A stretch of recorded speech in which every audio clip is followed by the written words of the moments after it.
Gecelerimin həsrətini yaşayıb, yastığıma yağan damla damla gözyaşlarımda senin adını yazıp, gecelerin adı yok, gecelerin karanlık. Yalvarıram sənə, heç olmasa bircə dəqiqə yuxuma gəl bir anlıq.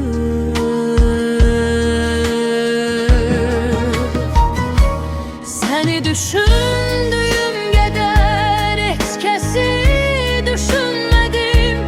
Səni axtardığım qədər heç kəsi axtarmadım. Sənə vurulduğum qədər heç vaxt aşiq olmadım. Sən bir başqasan ya, sənə ehtiyacım var.